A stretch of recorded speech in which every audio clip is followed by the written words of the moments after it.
Hello friends, good morning.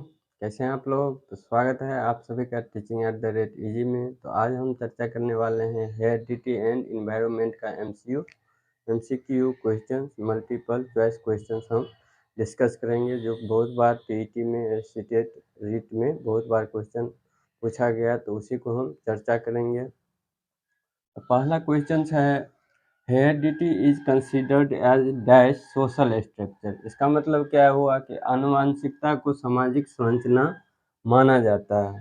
आनुवंशिक को संरचना माना जाता है किसके थ्रू? हेरिडिटी के थ्रू या किसी अदर के थ्रू। तो इसका ऑप्शन क्या क्या है? प्राइमरी है, सेकेंडरी है, स्टैटिक है, डायनेमिक।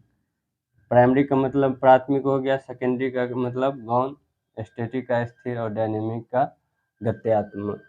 यहाँ ध्यान से पढ़ना है, heredity is considered as a social है। हेरिडिटी को कह रहा है कंसीडर्ड करने के लिए। तो हेरिडिटी के अंतर्गत हम क्या पढ़े थे कि वो तो प्राइमरी और सेकेंडरी पढ़े नहीं थे, वो पढ़े थे या स्टैटिक और डायनेमिक। तो हेरिडिटी को कहा जा रहा है, तो हेरिडिटी के अंतर्गत ये क्या होता था? स्टैटिक होता था या फिक्स होता था? तो इसके अंतर्गत क्या हो जाएगा?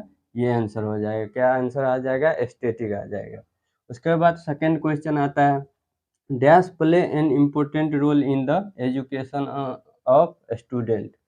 स्टूडेंट के शिक्षा में जो खेलना एक जो इम्पोर्टेंट रोल है, वो किसके थ्रू होता है? तो यही है, विद्यार्थी की शिक्षा में खेलना एक महत्वपूर्ण भूमिका किसका निभाता है? तो यहाँ ऑप्शन में दिया गया है हेरिडिटी, आनुवंशिकता, एनवायरनमेंट, पर्यावरण, बोथ 1 and 2, एंड फोर्थ है नॉन। तो जब हम खेल रहे हैं तो वो तो क्या होता है? खेलना तो सोशली होता है, समाज के रूप से हम खेलते हैं, लेकिन उसमें किसका योगदान रहता है? हेरिडिटी की भी रहता है, जो वंशानुगत रहता है उसका भी योगदान रहता है, और एनवायरनमेंट का भी योगदान रहता है। तो उसका दोनों क्या हो जाएगा? बोथ 1 और 2 दोनों केस हो जाएगा। उसके बाद तीसरा क्वेश्चन है, which of the following is predominantly A heredity related factor. निम्नलिखित में से कौन मुख्य रूप से अनुवांशिक संबंधी कारक है? फिर है अनुवांशिकता संबंधी कारक है, हेरिडिटी से रिलेटेड है। क्या से रिलेटेड है? हेरिडिटी से। तो हेरिडिटी के बारे में बताए थे कि बहुत सारे ऐसे जो होता है, माँ बाप का जो कलर होता है, फेस कलर होता है, बॉडी स्ट्रक्चर होता है, जिस टाइप से माता पिता हो वैसा ही अगर बच्चा होगा तो वो क्या, हाँ, ये हेरिडिटी से रिलेटेड होगा। तो ऑप्शन पे चलते हैं, तो कलर ऑफ द आई। तो ये भी है हेरिडिटी से, मान लो जिस प्रकार माँ पिता का जो कलर है वैसा ही क्या बच्चा में आएगा, तो वो क्या आएगा? तो कलर ऑफ आई, ये ठीक लग रहा है। आगे देख लेते हैं, कोलाबोरेटिव विथ पीयर्स ग्रुप। जब ये पीयर्स ग्रुप आएगा, साथी समूह के साथ हम कोई भी कोलाबोरेट करेंगे, सहयोग करेंगे, बातचीत करेंगे, वो क्या हो जाएगा?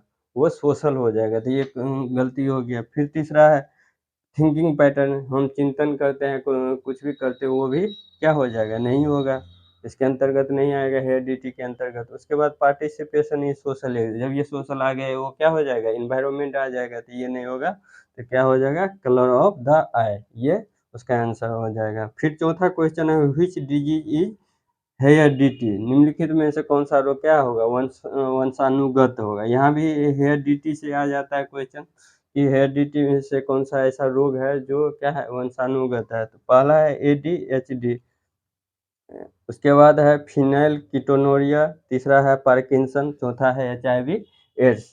एडीएचडी का मतलब attention diaper activity hyper activity disorder. उसके बाद है ये फिनाइल कीटोनूरिया, पार्किंसन और एचआईवी। एचआईवी एड्स तो नहीं होगा, एड्स जो होता है वो क्या वायरस से होता है, तो एड्स नहीं होगा। एडीएचडी भी नहीं होगा। और ये जो पार्किंसन होता है, जो अक्सर 60 से 70 वर्ष 80 वर्ष के एज में खासकर दिखाई देता है, पार्किंसन का बीमारी। तो ये फिनाइल कीटोनूरिया क्या हो जाएगा? उसका हो जाएगा, जो हेरिडिटी से क्या होता है? आता है। जब माँ गर्भ के दौरान होता है तो उस समय एक कोई न कोई जो होता है, सुई लगता है, रूबेला टाइप का, तो उसी अंतर्गत क्या आ जाता है? जो जो माँ बाप में जो होता है वो बच्चों में भी क्या आ जाता है? उसके थ्रू आ जाता है। किसका? Phenyl ketonuria. वो क्वेश्चन पूछा गया, बहुत इंपॉर्टेंट है। फिर आगे चलते हैं, आगे के क्वेश्चन की ओर बढ़ते हैं। पांचवा क्वेश्चन है, which of the following is not law of heredity. Law of heredity कितने दिया था? 3 दिया था। हम बताए थे कि जॉन ग्रीगर मेंडल के द्वारा लॉ ऑफ हेरिडिटी जो है 3 दिया गया था। कौन कौन दिया गया था? लॉ ऑफ सेग्रीगेशन, दूसरा क्या लॉ ऑफ डोमिनेंस या वेरिएशन बोल सकते हैं, तीसरा लॉ ऑफ क्या है रिजेम्बलेंस बोल सकते हैं। Which of the following is note, उसको नोट को ध्यान में रखना है, क्या नोट को ध्यान में रखना है, अनुवांशिकता का नियम कौन सा नहीं है। तो सिमिलरिटी पहला ही जो बताए थे सेग्रीगेशन या रिजेम्बलेंस, जैसा का वैसा, जैसा पेरेंट्स वैसा बच्चा, तो सिमिलरिटी वही हो गया, ये नियम था। उसके बाद दूसरा है वेरिएशन, वेरिएशन भी था। तीसरा क्या है रिग्रेशन, वो भी नियम था लॉ ऑफ हेरिडिटी का। तो जो नियम नहीं था वो क्या था, मोटिवेशन क्या था, नियम नहीं था। तो ये क्या होगा, नियम ये नहीं होगा। तो चौथा क्या हो जाएगा, उसका आंसर हो जाएगा। तो तीन ये क्या नियम है, फर्स्ट सेकंड थर्ड क्या था, लॉ ऑफ हेरिडिटी था। चौथा मोटिवेशन जो है, मोटिवेशन क्या है, लॉ ऑफ हेरिडिटी का पार्ट नहीं है, उसका लॉ नहीं है। तो ये आंसर हो जाएगा उसका, कौन हो जाएगा, चौथा, चौथा हो जाएगा। उसके बाद कहता है the nature nurture debate refers to, प्रकृति पोषण विवाद निम्नलिखित में से किससे संबंधित है। नेचर नर्चर, नेचर नेचर जो है, नेचर नर्चर जो डिबेट है कहाँ से स्टार्टिंग हुआ, किससे वो संबंधित है। तो ये है पहला जेनेटिक एंड एनवायरनमेंट। जेनेटिक का मतलब क्या, अनुवांशिकता, या इन्वायरमेंट का मतलब वातावरण हो गया। बिहेवियर एंड इन्वायरमेंट, बिहेवियर कहाँ से आता है, व्यवहार जो आता है वो पेरेंट्स से भी आता है और इन्वायरमेंट से भी आता है, सोशल से भी आता है, बिहेवियर एंड इन्वायरमेंट। उसके बाद इन्वायरमेंट एंड बायोलॉजिकल, वातावरण एवं जीवन जीव विज्ञान से। चौथा है इन्वायरमेंट एंड अपब्रिंगिंग, वातावरण एंड पालन पोषण से। तो हेरिडिटी जो होता है, नेचर किससे रिलेटेड है, नेचर जो रिलेटेड है हेरिडिटी से रिलेटेड है, और नर्चर किससे रिलेटेड है, इन्वायरमेंट से रिलेटेड है। नेचर को ही क्या बोल सकते हैं, जेनेटिक बोल सकते हैं। उसका हिंदी मीनिंग क्या होता है, अनुवांशिकता भी होता है, या इन्वायरमेंट का मतलब क्या हो गया, वातावरण हो गया। तो इसका आंसर कौन सा हो जाएगा, फर्स्ट आंसर हो जाएगा। कौन सा आंसर हो जाएगा, नेचर का रिलेटेड क्या है, जेनेटिक से, और नर्चर का रिलेटेड है इन्वायरमेंट से। समझ गए। नेचर को कभी कभी आ जाता है हेरिडिटी, उसको भी आनुवंशिकता बोलते हैं, और क्या, नर्चर को इन्वायरमेंट बोलते हैं, वातावरण जिसको बोलते हैं। तो इसका आंसर कौन हो जाएगा, वो 1 हो जाएगा। उसके बाद होता है which trait of human being is determined by heredity, यानी हेरिडिटी के जो मानव का कौन सा गुण जो अनुवांशिकता को से क्या होता है, निर्धारित होता है। अनुवांशिकता हेरिडिटी से कह रहा है, हेरिडिटी से कौन सा ऐसा गुण क्या होना चाहिए, निर्धारित होता है हेरिडिटी से। जब ये हेरिडिटी कह देगा, अब देखते हैं मोरल, मोरल क्या होता है, वो समाज से आता है, क्या आता है, समाज से आता है। उसके बाद टेम्परामेंट, हमारा जो स्वभाव है, जाने उठने बैठने का, खान पान जो भी होता है, स्वभाव होता है, व्यवहार में जो परिवर्तन, वो कहाँ से आता है, टेम्परामेंट। वो भी क्या होता है, सोशल होता है, क्या होता है, सोशल होता है। उसके बाद ये सोशल ये भी कट जाएगा, ये सामाजिक से आ जाएगा, तो इन्वायरमेंट आ जाएगा, ये भी इन्वायरमेंट, ये भी इन्वायरमेंट। यहाँ आ गया इंटेलिजेंस, हमारा जो बुद्धि होता है क्या होता है, वो कहीं ना कहीं हमारा हेरिडिटी से आता है, जन्मजात होता है, वो इनेट होता है। और क्या करता है, इन्वायरमेंट के साथ वो ग्रो अप करता है, पर्यावरण या वातावरण के साथ हम जैसा वातावरण रहेगा वैसा इंटेलिजेंस होगा, वैसा हमारा बुद्धि होगा। तो वो इनेट होगा, शुरू में वो जन्मजात होता है, शुरू से हमारा जो जन्म होगा वहाँ उस समय इंटेलिजेंस हेरिडिटी से आएगा, और वातावरण के साथ हमारा क्या होगा, बढ़ेगा, इंक्रीज करेगा। तो उसका आंसर क्या हो जाएगा, इंटेलिजेंस हो जाएगा। उसके बाद आगे चलते हैं। उसके बाद 8 क्वेश्चन नंबर है, which method is not valid to study the role of heredity, आनुवंशिकता की भूमिका के अध्ययन के लिए कौन सा विधि वैध नहीं है। जब ये नोट कह दे, उस पर क्या करना है, विशेष ध्यान देना है। हेरिडिटी के बारे में कह रहा है, रोल ऑफ हेरिडिटी, जो हेरिडिटी का जो रोल होगा उसका स्टडी करेंगे, कौन सा उससे रिलेटेड नहीं है। दूसरा है ट्विन स्टडी, ट्विन स्टडी जुड़वा बच्चों का अध्ययन। हेरिडिटी के कारण या आनुवंशिकता में हम क्या करते हैं, जुड़वा बच्चों का अध्ययन करते हैं, उसमें उसके बारे में हम पढ़ते हैं। उसके बाद पेरेंट चाइल्ड एनालिसिस, अभिभावक एवं बालक का क्या विश्लेषण, माता पिता और माता बच्चों में क्या होता है, बातचीत होता है, ये भी क्या है, हेरिडिटी का ये है। उसके बाद है एडॉप्शन स्टडी, दस्तक ग्रहण अध्ययन। एडॉप्शन स्टडी का मतलब है कोई बाल बच्चा है जो है, मान लीजिए जिसका माँ पिता का अपना बच्चा नहीं होता है, वो कहीं दूसरे बच्चों को क्या करता है, गोद लेता है। तो गोद लेता है तो शुरुआती दौर में क्या होगा, उसका बिहेव चेंज तो नहीं होगा, लेकिन धीरे-धीरे उसमें यानी जब हो रहने लगता है तो उसके माँ-बाप के यानी व्यवहार के जैसा बच्चों में क्या आ जाता है, चेंजेज़ आने लगता है, परिवर्तन आने लगता है। उस समय बच्चा को गोद ये नहीं है कि 15-20 साल के बच्चों को लिया जाता है, हमेशा छोटे बच्चे को लिया जाता है, जिससे वो डेवलप हो सके, अपने परिवार में विकास हो सकते, अपने माता-पिता की जैसे। तो वो कहीं न कहीं क्या होता है, ये भी एडॉप्शन स्टडी भी क्या है, हेरेडिटी का लॉ है। उसके बाद है चौथा पीयर ग्रुप। ये पीयर ग्रुप क्या है, साथी समूह का अध्ययन। तो कभी भी साथी समूह का अध्ययन हम नहीं करते हैं, कभी भी उसमें हम अध्ययन नहीं करते हैं, पीयर्स ग्रुप का अध्ययन हम नहीं करते हैं। समाज में कभी भी बच्चों को हम अध्ययन नहीं करते हैं, वो हेरेडिटी से रिलेटेड नहीं है। उसके बाद 9th क्वेश्चन है, क्या है, what is the meant by nature in nature nurture process. प्रकृति पोषण में प्रकृति से क्या तात्पर्य है? इसका यही है कि बायोलॉजिकल गिफ्ट्स और द हेरेडिटी इन्फॉर्मेशन पहला है। उसके बाद सेकंड ऑप्शन है the temperament of A individual, एक व्यक्ति की प्रकृति। तीसरा ऑप्शन है complex forces of the physical and social world, भौतिक एवं सामाजिक दुनिया की जटिल प्रकृति या ताकत। चौथा है द एनवायरनमेंट अराउंड अस, हमारे आसपास का वातावरण। हमारे आसपास का वातावरण होगा वो भी क्या होगा, सोशल होगा, सामाजिक होगा। सामाजिक में हम क्या करेंगे, पलेंगे फूलेंगे, जो भी भाषा सीखेंगे।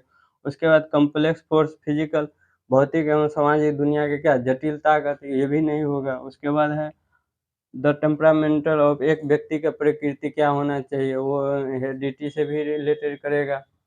वो सोशली हो सकता है, कुछ भी हो सकता है। उसके बाद बायोलॉजिकल गिफ्ट्स और द हेरिडिटी, जब ये बायोलॉजिकल आ जाता है तो वो क्या क्या चीज़ से रिलेटेड हो जाएगा, हेरिडिटी से रिलेटेड हो गया। वो क्या है, हेरिडिटी बायोलॉजिकल एस्पेक्ट है, जेनेटिक है, उसको कुछ भी बोल सकते हैं, जेनेटिक बोल सकते हैं, बायोलॉजिकल बोल सकते हैं, एस्थेटिक बोल सकते हैं, फिक्स बोल सकते हैं। उसके बाद गिव्स और हेरिडिटी इन्फॉर्मेशन, ये क्या है, हेरिडिटी से नेचर नर्सर क्या है, कंट्रोवर्सी है, वाद विवाद में ये प्रकृति का ये क्या है, उसका सेंस है। उसके बाद आगे का क्वेश्चन हम देखते हैं। उसके बाद आता है 10th number question, characteristics are passed from one generation to the next through. एक पीढ़ी से अगले पीढ़ी में जो प्रवेश होता है किसके द्वारा होता है, यहाँ सबसे ज़्यादा ध्यान देने वाली है, सबसे ज़्यादा ध्यान देना, one generation to next through करा, किसके थ्रू होता है, एक पीढ़ी से दूसरे पीढ़ी का जो निर्माण होता है किसके थ्रू होता है, एक पीढ़ी से अगले पीढ़ी का। तो हेरिडिटी है, किसके कारण होता है, जीन्स के द्वारा। उसके बाद इन्वायरमेंट, एक क्रोमोसोम्स के द्वारा। यहाँ क्या हो जाएगा, हेरिडिटी हो जाएगा, क्या हो जाएगा, अनुवांशिकता के कारण, हेरिडिटी के कारण ही, अनुवांशिकता के कारण ही क्या होता है, एक जनरेशन से दूसरी पीढ़ी या अगले पीढ़ी का क्या होता है, उसके द्वारा होता है।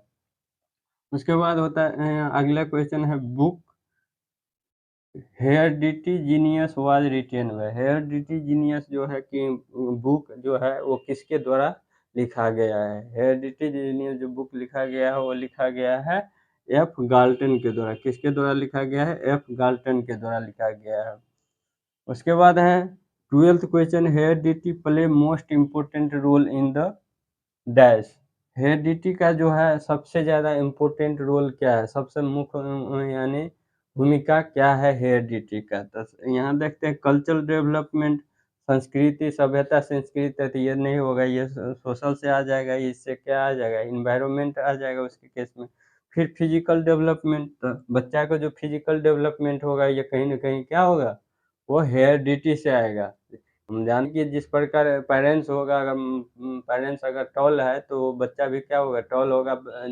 माता पिता का अगर आई अच्छा है या जो ब्लू है तो बच्चे का भी अच्छा रहेगा, आई कलर आएगा, नोज आएगा, हेयर कलर आएगा। तो ये सब फिजिकल डेवलपमेंट किसके अंतर्गत आ जाएगा, हेरिडिटी के अंतर्गत।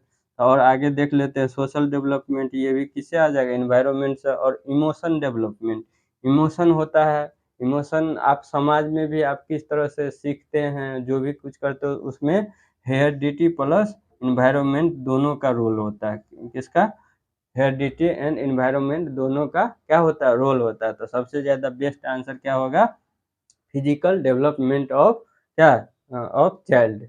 ये बहुत बार क्वेश्चन पूछा गया है, हेरिडिटी का जो है मुख्य क्या है, रोल क्या होता है, तो वो फिजिकल डेवलपमेंट ऑफ चाइल्ड, बच्चा का सबसे क्या होगा, फिजिकल डेवलपमेंट जो होगा वो हेरिडिटी में सबसे ज़्यादा मुख्य भूमिका। उसके बाद जो होता है बच्चे का, कभी कभी ये भी क्वेश्चन पूछ लेता है, डेवलपमेंट ऑफ चाइल्ड, बच्चे का जो विकास उसमें होता है उसमें इसके थ्रू होता है, तो उसमें हेरिडिटी और इन्वायरमेंट दोनों का इंटरेक्शन से होता है।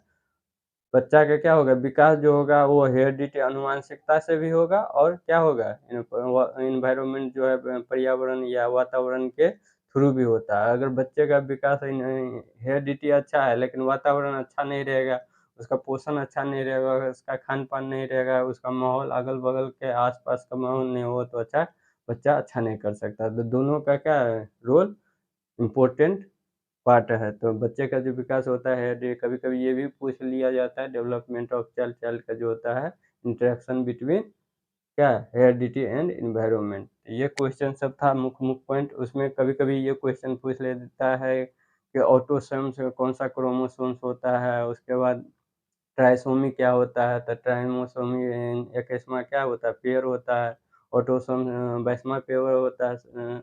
उसके बाद जो सेक्स क्रोमोसोम्स यानी किससे निर्धारित किया जाता है, तो 23rd पेयर क्या होता है, सेक्स क्रोमोसोम पाया जाता है। उसके बाद आता है कभी कभी क्वेश्चन, गर्ल्स का जो यानी जन्म होता है वो कौन कौन से क्रोमोसोम्स के द्वारा होता है, तो एक्स एक्स क्रोमोसोम्स के द्वारा गर्ल्स का क्या होता है, जन्म होता है। एक्स एक्स क्रोमोसोम्स के द्वारा गर्ल्स का जन्म होता है, और एक्स वाई जब ये क्रोमोसोम आएगा तो वो बॉय का जन्म होगा। एक्स वाई क्रोमोसोम्स किस में पाया जाता है, फादर में पाया जाता है। एक्स एक्स क्रोमोसोम्स वो मदर में पाया जाता है। तो ये इस टाइप से क्वेश्चन बहुत सारे आती है, और इस तरह से रिलेटेड और वीडियो अगर बनाते रहेंगे। आपको अगर वीडियो अच्छा लगा तो लाइक शेयर कमेंट जरूर कीजिएगा। आप इस चैनल पर नए हैं तो ज़रूर मेरे चैनल को सब्सक्राइब कर लीजिए। इस तरह का वीडियो आपको आगे मिलते रहेगी इसी से रिलेटेड, और सीडीपी का और हमको वीडियो बनाएंगे। तो ओके, थैंक यू, धन्यवाद।